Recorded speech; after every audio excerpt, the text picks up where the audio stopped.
भारत माता की भारत माता की भारतीय जनता पक्षಕ್ಕೆ भारतीय जनता पक्षಕ್ಕೆ ಸನ್ಮಾನ್ಯ ಶ್ರೀ ನರೇಂದ್ರ ಮೋದಿ ಜಿ ಅವರಿಗೆ ಸನ್ಮಾನ್ಯ ಶ್ರೀ ನರೇಂದ್ರ ಮೋದಿ ಜಿ ಅವರಿಗೆ ಬಸವರಾಜ ಬೊಮ್ಮಾಯಿ ಸಾಹೇಬರಿಗೆ ಬಸವರಾಜ ಬೊಮ್ಮಾಯಿ ಸಾಹೇಬರಿಗೆ ಸಿದ್ದಪ್ಪ ದ್ಯಾಮಣ್ಣನವರಿಗೆ ಜಯವಾಗಲಿ ಸಿದ್ದಪ್ಪ ದ್ಯಾಮಣ್ಣನವರಿಗೆ ಜಯವಾಗಲಿ ನರೇಂದ್ರ ಮೋದಿ ಅವರಿಗೆ ಜಯವಾಗಲಿ ಬೋಲೋ ಭಾರತ್ ಮಾತಾ ಕಿ ಜೈ ಸಿಎಂ ಮುರಾಸಿ ಅವರಿಗೆ ಜಯವಾಗಲಿ ಸಿಎಂ ಮುರಾಸಿ ಅವರಿಗೆ ಜಯವಾಗಲಿ ನರೇಂದ್ರ ಮೋದಿ ಜಿ ಅವರಿಗೆ ಜಯವಾಗಲಿ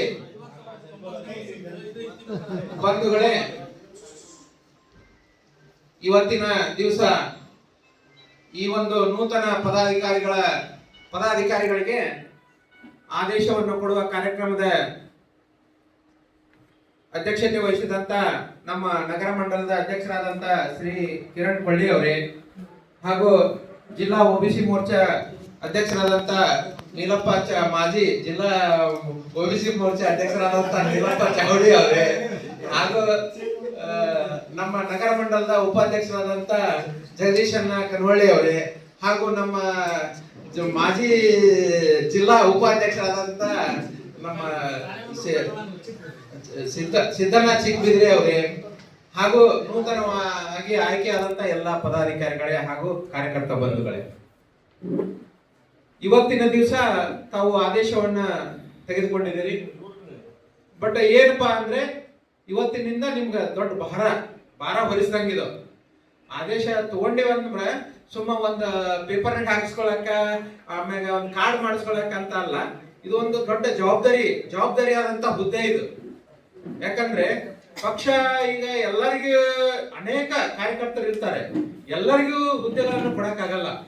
ಅದರಲ್ಲೇ ಯಾರು ಆಕ್ಟಿವ್ ಅದಾರ, ಯಾರು ಇದು ಅದಾರ, ಯಾರು ಸಂಘಟನಾತ್ಮಕವಾಗಿ ಕೆಲಸ ಮಾಡ್ತಾರ ಅನ್ನೋ ನೋಡಿ ಒಂದು ಪಕ್ಷ ಜವಾಬ್ದಾರಿಯನ್ನು ಕೊಡುವಂತ ವ್ಯವಸ್ಥೆ ಮಾಡೈತಿ. ಈಗ ಏನಪ್ಪಾ ಅಂದ್ರೆ ನಿಮ್ದು ಬಹಳ ಜವಾಬ್ದಾರಿ. ಈಗ ಪ್ರತಿಯೊಬ್ಬ ಪದಾಧಿಕಾರಿಗಳು ಕೂಡ ತಮ್ಮದೇ ಆದಂತ ಜವಾಬ್ದಾರಿ ನಿಭಾಯಿಸಬೇಕಾಗ್ತದೆ. ಈಗ ಒಬ್ಬ ಪದಾಧಿಕಾರಿ ಈಗ ಹಾವೇರಿ ನಗರದಲ್ಲಿ 1 ವಾರ್ಡ್ ಅಥವಾ 2 ವಾರ್ಡಿನ ಜವಾಬ್ದಾರಿ ತಗೋಬೇಕಾಗುತ್ತದೆ. 1 ವಾರ್ಡ್ ಅಥವಾ 2 ವಾರ್ಡಿನ ಈಗ ಡಿಸೈಡ್ ಮಾಡ್ತಾರೆ ನಮ್ಮ ಅಧ್ಯಕ್ಷರು. ಏನು ಪ್ರತಿಯೊಬ್ಬ ಪದಾಧಿಕಾರಿಗಳು 1 ವಾರ್ಡಿನ ಜವಾಬ್ದಾರಿ, 1 ವಾರ್ಡ್ನಲ್ಲಿ ಎಷ್ಟು ಬೂತ್ಗಳು ಬರ್ತಾವೋ ಆ ಬೂತ್ಗಳ ಜವಾಬ್ದಾರಿ ತಮ್ಮದೇ ಆಗಿರ್ತೈತಿ. ಈಗ ನೆಕ್ಸ್ಟ್ ಬೂತ್ ಸಶಕ್ತೀಕರಣ ಮಾಡುವಂತ ಕಾರ್ಯಕ್ರಮ ಇದೆ. ನೆಕ್ಸ್ಟ್ ಈಗ ನಮ್ದು ಮೊದಲನೇ ಕಾರ್ಯಕ್ರಮ ಬೂತ್ ಸಶಕ್ತೀಕರಣ. ನಾವು ಪ್ರತಿಯೊಬ್ಬರು ಈಗ ಯಾರಿಗೆ ಬೂತ್ ಮಟ್ಟದ ಮತ್ತು ವಾರ್ಡ್ ಮಟ್ಟದ ಜವಾಬ್ದಾರಿಯನ್ನು ಕೊಟ್ಟಿರ್ತೈತಿ ಅವರಿಗೆ ನಾವು ಒಂದು ಟಿಪಿಯನ್ನ ಹಾಕಿ ನಾವು ಮಾಹಿತಿ ಕೊಡ್ತೀವಿ. ಮಾಹಿತಿ ಕೊಟ್ಟಂತ ಸಂದರ್ಭದಲ್ಲಿ ತಾವು ಆ ವಾರ್ಡಿನಲ್ಲಿರ್ತಕ್ಕಂಥ ಆ ಬೂತ್ನಲ್ಲಿರ್ತಕ್ಕಂಥ ಎಲ್ಲಾ ಪ್ರಮುಖರನ್ನ ಸಂಪರ್ಕ ಮಾಡಬೇಕು. ಪ್ರತಿಯೊಬ್ಬ ಪ್ರಮುಖರನ್ನ ಸಂಪರ್ಕ ಮಾಡಿ ಇಂಥ ದಿವಸ ಇಷ್ಟನೇ ತಾರೀಕಿಗೆ ಇಷ್ಟು ಗಂಟೆಗೆ ಇಲ್ಲೇ ಒಂದು ಪಕ್ಷ ಸಂಘಟನಾತ್ಮಕವಾಗಿ ಒಂದು ಸಭೆ ಮಾಡೋದಿದೆ, ದಯವಿಟ್ಟು ಎಲ್ಲರೂ ಬರಬೇಕು ಅಂತಕ್ಕಂಥ ಮಾಹಿತಿಯನ್ನ ವಾರ್ಡ್ ನಲ್ಲಿ ಇರ್ತಕ್ಕಂಥ ಎಲ್ಲಾ ಪ್ರಮುಖರಿಗೆ ತಾವು ಕೊಡ್ಬೇಕಾಗತ್ತೆ. ಕೊಟ್ಟು ಆಮ್ಯಾಗ ಏನು ಪಕ್ಷದ ನಮ್ಮ ಜಿಲ್ಲಾಧ್ಯಕ್ಷರು ಇರ್ಬೋದು ಅಥವಾ ಜಿಲ್ಲಾ ಪದಾಧಿಕಾರಿಗಳಿರ್ಬೋದು ಅಥವಾ ಏನು ವಿಧಾನಸಭಾ ಕ್ಷೇತ್ರದ ಪ್ರಮುಖರು ಇರ್ಬೋದು, ಇವರು ಒಂದು ಸಭೆಗೆ ಬರ್ತಾರೆ. ಬಂದಂತ ಸಂದರ್ಭದಲ್ಲಿ ಎಲ್ಲರೂ ಸೌಹಾರ್ದತವಾಗಿ ಒಂದು ಸಭೆಯನ್ನ ಮಾಡಿ ಯಾವ ರೀತಿ ನಾವು ಸಂಘಟನೆ ಮಾಡಬೇಕು, ಏನೇನು ನಮ್ಮ ಜವಾಬ್ದಾರಿಗಳದ ಅನ್ನೋದನ್ನು ಕೂಡ ಅವತ್ತ ಮನವರಿಕೆ ಮಾಡಬೇಕಾಗತ್ತೆ. ಅದೇ ರೀತಿಯಾಗಿ ನಾವು ಈಗ ಬೂತ್ ಅಧ್ಯಕ್ಷರುಗಳು ಅದಾರ, ಬೂತ್ ಕಮಿಟಿ ಇದೆ, ಫೇಸ್ ಪ್ರಮುಖರಿದ್ದಾರೆ. ಈಗ ಅವರು ಆಕ್ಟಿವ್ ಆಗಿ ಕೆಲಸ ಮಾಡ್ತಾರೋ ಇಲ್ಲ ಅನ್ನೋದನ್ನ ನಾವು ಡಿಸೈಡ್ ಮಾಡೋದಲ್ಲದ ಆ ಬೂತ್ದಲ್ಲಿ ಇರ್ತಕ್ಕಂಥ ಏನು ಪ್ರಮುಖರು ಇರ್ತಾರೆ, ನಾಯಕರು ಇರ್ತಾರೆ, ನಮ್ಮ ಕಾರ್ಯಕರ್ತರು ಇರ್ತಾರೆ, ಅವರು ತೀರ್ಮಾನ ಮಾಡಿ ಇಲ್ಲ ಈ ಬೂತ್ ಅಧ್ಯಕ್ಷ ಚೆನ್ನಾಗಿ ಕೆಲಸ ಮಾಡ್ತಾನೆ, ಇವನೇ ಇರ್ಲಿ ಅಂದ್ರೆ ಅವನೇ ಮುಂದುವರಿಸುವಂತ ಕೆಲಸ ನಾವು ಮಾಡೋಣ. ಸಪೋಸ್ ಇಲ್ಲಪ್ಪ ಅವರು ಸರಿಯಾಗಿ ಕೆಲಸ ಮಾಡ್ತಾ ಇಲ್ಲ, ಯಾವುದೇ ಜವಾಬ್ದಾರಿ ತಗೊಳ್ತಾ ಇಲ್ಲ, ಅವ್ರನ್ನ ಬದಲಾವಣೆ ಮಾಡೋಣ ಅಂತಂದ ಅವ್ರು ಹೇಳಿದ್ರೆ ನಾವೇನು ಬದಲಾವಣೆ ಮಾಡಕ್ಕೆ ನಾವೇನು ಶಿಫಾರಸು ಮಾಡಲ್ಲ. ಅಲ್ಲಿ ಇರ್ತಕ್ಕಂಥ ನಾಯಕರು, ಅಲ್ಲಿ ಇರ್ತಕ್ಕಂಥ ಕಾರ್ಯಕರ್ತರು ಹೇಳಿದ್ರು ಅಂದ್ರೆ ಅವಾಗ ಅವ್ರನ್ನ ಬದಲಾವಣೆ ಮಾಡಿ ಮತ್ತೆ ಯಾರನ್ನು ಮಾಡಬೇಕು ಅನ್ನೋದನ್ನು ಕೂಡ ಅವರಿಂದಲೇ ಕೇಳೋಣ. ಆ ವಾರ್ಡ್ ನಲ್ಲಿ ಬರ್ತಕ್ಕಂಥ ಎಲ್ಲಾ ಪ್ರಮುಖರಿಗೆ ಯಾರು ಮಾಡೋಣ, ಹಾಗಾದ್ರೆ ಯಾರಿಗೆ ಕೊಟ್ರೆ ಒಳ್ಳೆ ಕೆಲಸ ಮಾಡ್ತಾರೆ, ಯಾರಿಗೆ ಬೂತ್ ಅಧ್ಯಕ್ಷನ ಮಾಡೋಣ, ಯಾರಿಗೆ ಬೂತ್ ಏಜೆಂಟ್ ಮಾಡೋಣ, ಬೇರೆ 2 ಮಾಡೋಣ, ಅಥವಾ ಯಾರಿಗೆ ಪೇಜ್ ಪ್ರಮುಖರು ಮಾಡೋಣ ಅನ್ನುವಂತ ಜವಾಬ್ದಾರಿಯನ್ನ ಆ ವಾರ್ಡ್ ಮಟ್ಟಕ್ಕೆ ಹೋದಂತ ಸಂದರ್ಭದಲ್ಲಿ ನಾವು ಅವ್ರಿಗೆ ಎಲ್ಲ ಮಾಹಿತಿಯನ್ನ ಕೊಡ್ಬೇಕಾಗತ್ತೆ. ಅಂದ್ರೆ ಅಲ್ಲಿ ಅವ್ರಿಗೆ ಒಂದು ಜವಾಬ್ದಾರಿ ಬೀಳುತ್ತೆ. ಈಗ ಪೇಜ್ ಪ್ರಮುಖದ ಮುಖ್ಯವಾದ ಬಹಳ ಒಳ್ಳೆ ಪಾತ್ರ ಇರುತ್ತೆ. ಪೇಜ್ ಪ್ರಮುಖರು ಮನಸ್ಸು ಮಾಡಿದ್ರೆ ಒಬ್ಬ MLA ನ ಆಯ್ಕೆ ಮಾಡಬಹುದು, ಒಬ್ಬ MP ನ ಆಯ್ಕೆ ಮಾಡಬಹುದು, ನಾಳೆ ನಗರಸಭೆ ಸದಸ್ಯರನ್ನು ಕೂಡ ಆಯ್ಕೆ ಮಾಡುವಂತ ಶಕ್ತಿ ಆ ಪೇಜ್ ಪ್ರಮುಖ ಮತ್ತು BLA2 ಮತ್ತು ಬೂತ್ ಅಧ್ಯಕ್ಷ ಇವ್ರು 3 ಮಂದಿ ಮನಸ್ಸು ಮಾಡಿದ್ರೆ ಈಗ ಪ್ರಚಾರಕ್ಕೂ ಹೋಗೋದು ಅವಶ್ಯಕತೆ ಇಲ್ಲ.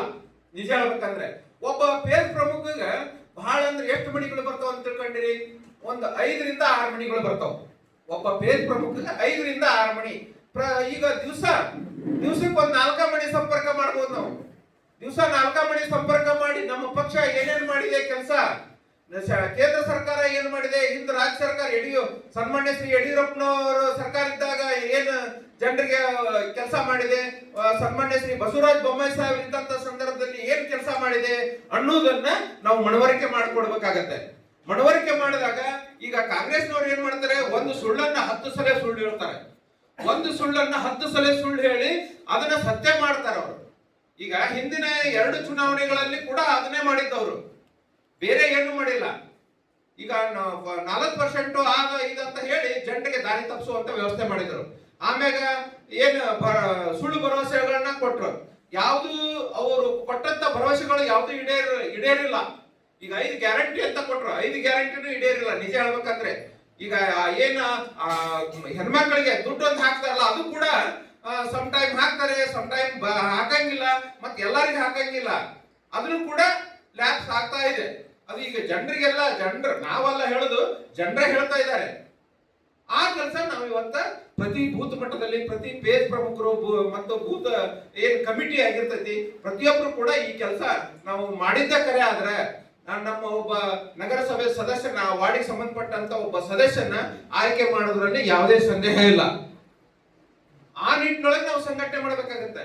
ಈಗ ಸುಮ್ನೆ ಯಾವುದೇ ಒಂದು ಕಾರ್ಯಕ್ರಮ ಬಂತಪ್ಪ ಅಂದ್ರೆ ಒಂದು ವೇದಿಕೆ ಕಾರ್ಯಕ್ರಮ ಮಾಡೋದು, ಶಾಲು ಮಾಲೆ ಹಾಕೋದು, ಅಲ್ಲಿ ಏನೋ ಚಾ ತಿಂಡಿ ಮಾಡಿ ಮುಗಿಸಿದ್ವಿ ಅಂದ್ರೆ ಅದು ಸಂಘಟನೆ ಅಲ್ಲ. ನಿಜ ಹೇಳ್ಬೇಕಂದ್ರೆ ಪ್ರತಿಯೊಬ್ಬ ಪ್ರಮುಖರನ್ನು ಸಂಪರ್ಕ ಅವ್ರ ಮನವೊಲಿಸಿ ಕೆಲಸ ನಾವು ಮಾಡ್ಬೇಕು. ನಮ್ಮ ಸರ್ಕಾರ ಮಾಡಿದಂತ ಎಲ್ಲ ಏನ್ ಯೋಜನೆಗಳಿದಾವೋ ಅವನು ಮನವರಿಕೆ ಮಾಡ್ಬೇಕು. ಮನವರಿಕೆ ಮಾಡಿದಾಗ ಅವ್ರು ಎಟ್ಲೀಸ್ಟ್ 1 ಸಲ ಹೋಗ್ತೀವಿ, 2 ಸಲ ಹೋಗ್ತೀವಿ, 3 ಸಲ ಹೋಗ್ತೀವಿ, ಒಂದ್ 4-5 ಸಲ ಹೋದಾಗ ಮತ್ತ ಅವರು ಈಗ ಹೋದಂತ ಸಂದರ್ಭದಲ್ಲಿ ಯಾರು ಸುಮ್ಮನೆ ಕಳ್ಸಲ್ಲ. ಒಂದ್ ಅರ್ಧ ಕಪ್ ಚಾ ಮಾಡ್ತಾರೆ, ಚಾ ಕುಡ್ದು ಹೋಗ್ರಿ ಅಂತ ಹೇಳ್ತಾರೆ. ಅದು ಚಾ ಮತ್ತು ಏನ್ ತಾಂಬೂಲ ಇರ್ಬೋದು, ಇವೆಲ್ಲ ಸ್ನೇಹನ ಬೆಸೆಯುವಂತ ಒಂದು ಸಂಕೇತ ಇವು. ಈಗ ಒಂದ್ಸಲ ಹೋದಾಗ ಮಾತಾಡ್ತೀವಿ, ಅವ್ರದ್ದು ಹೇಳ್ಕೊಂತಾರೆ, ನಮ್ದು ಹೇಳ್ತೀವಿ. ಹೇಳಿದಾಗ 1-2-3 ಸಲ ಹೋದಾಗ ಅವರ ಸಂಬಂಧ ಗಟ್ಟಿ ಹಾಕುವಂತ ಹೋಗುತ್ತೆ.